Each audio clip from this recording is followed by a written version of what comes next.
नमस्कार मित्रांनो, तू ही रे माझा मितवा या मालिकेच्या पुढच्या भागामध्ये अर्णव मात्र आता ईश्वरीला डिव्होर्स पेपर आणून देतो आणि ती फाईल तो ईश्वरीकडे देतो। तेव्हा आता ईश्वरी म्हणते की हे काय सर। तेव्हा अर्णव म्हणतो की हे पग कंटाळा आला मला आता ह्या सगळं वागण्याचा, मी यापुढे तुझ्यासोबत नाही राहू शकत। त्यावर आता ईश्वरी म्हणते की हे बघा सर, आता ह्या सगळ्यावरील पर्याय डिव्होर्स पेपर नाही, याचा अर्थ तुम्हाला कळतो का? एका कागदावर आपलं नातं तुम्ही संपुष्टात करत आहात। तेव्हा अर्णव रागाने ईश्वरीला शटअप असे म्हणतो।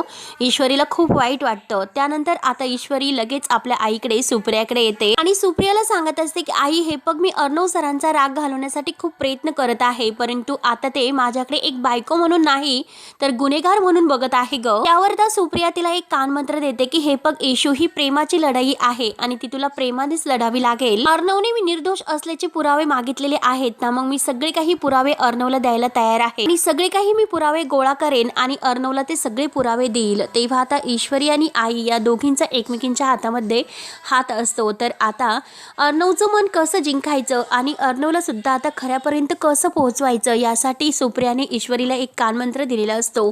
तेव्हा आता मित्रांनो, ईश्वरी पुढे काय करते, अर्णवचं मन जिंकून मात्र अर्णवने जे काही गैरसमज करून घेतलेला आहे त्या सत्यापर्यंत मात्र आता ईश्वरी अर्णवला कसं पोहोचवते हे बघण्यासाठी मात्र आपल्या चॅनलला नक्की सबस्क्राईब करत राहा। धन्यवाद।